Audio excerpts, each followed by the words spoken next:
Shalom, selamat pagi Bapak Ibu, serta pemuda-pemudi yang dikasihi Tuhan. Apa kabarnya? Ya, kami berharap semua baik dalam perlindungan Tuhan. Hari ini, Rabu 29 Mei 2024, saya Pendeta Indah Sriatun bersama Penatua Wahyu Sihombing mengajak Bapak Ibu dan saudara-saudari sekalian untuk mengikuti renungan pagi bersama Gereja Kristen Oikumene di Indonesia dengan pola 4M, yakni menerima, merenungkan, melakukan, dan membagikan firman-Nya. Renungan kali ini mengambil tema Ya Aba, Ya Bapa. Mari kita bersatu dalam doa. Bapa yang baik, terima kasih karena Engkau sungguh baik bagi kami. Kami rindu Tuhan untuk ditegur oleh firman Tuhan, dikuatkan oleh firman Tuhan. Berkati hati kami supaya boleh mendengar firman itu dengan baik. Dalam nama Tuhan Yesus kami berdoa. Amin.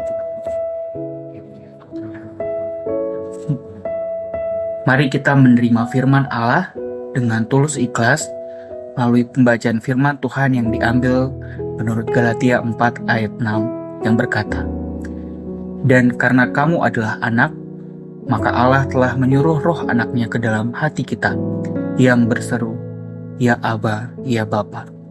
Saudara, kita akan menemukan jawaban dari pertanyaan di bawah ini berdasarkan Galatia 4 ayat yang ke-6. Pertanyaan pertama, apa yang Allah lakukan kepada kita setelah diangkat menjadi anak-Nya? Merujuk kepada ayat 6a, Allah telah menyuruh roh anaknya ke dalam hati kita untuk berseru kepadanya. Pertanyaan kedua, apa seruan seorang anak kepada bapaknya? Seruan seorang anak kepada bapaknya, kita berkata, Ya Aba, Ya Bapa. Terima kasih untuk jawabannya Bapak Penatua Wahyu Sihombing. Saudara, kata Aba adalah istilah bahasa Aram dan Bapa adalah terjemahan dari kata Peter dalam bahasa Yunani. Kata Aba dalam bahasa Aram berarti Bapa, Ayah, atau Bapak. Panggilan akrab yang digunakan anak-anak terhadap ayah mereka, tetapi masih mempertahankan rasa hormat. Kata itu tidak formal, tetapi menunjuk respek. Oleh karena itu, kata Aba bukan suatu gelar, melainkan panggilan sayang. Istilah tersebut kali pertama dipakai oleh Tuhan Yesus di Getsemani ketika dia sedang berdoa kepada Bapa dalam Markus 14 ayat yang ke-13. Penggabungan gelar bahasa Aram dengan gelar bahasa Yunani menyatakan kasih sayang yang kuat dalam berseru kepada Bapa. Seruan yang begitu penuh kasih sayang yang menyiratkan hubungan yang akrab dalam hayat antara anak dengan bapa. Rasul Paulus menegaskan bahwa penebusan oleh Tuhan Yesus menjadikan kita diterima sebagai anak. Kita tidak lagi takluk kepada roh-roh dunia berdasarkan ayat yang ketiga.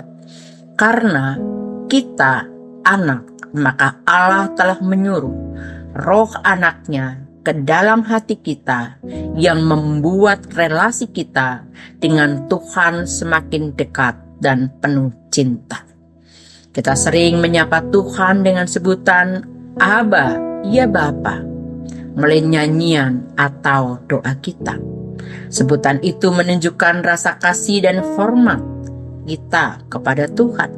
Rasa hormat dan kasih kita terhadap Tuhan harus mewujud dalam sikap hidup kita, sehingga orang bisa melihat kita memang layak disebut anak Tuhan.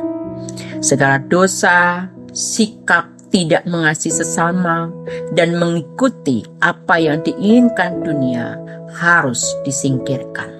Jangan hanya menunjukkan rasa kasih dan hormat kepada Tuhan, oleh kata-kata saat kita bernyanyi atau berdoa, melainkan kita wujudkan dalam sikap hidup kita.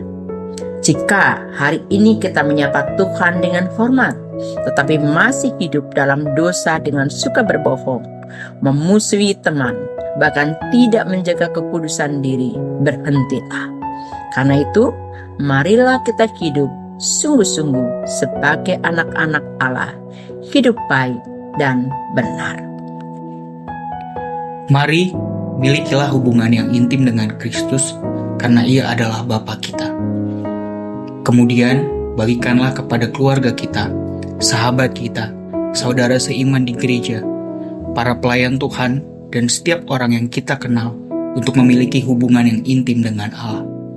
Mari Bapak Ibu Saudara kita bersatu di dalam doa.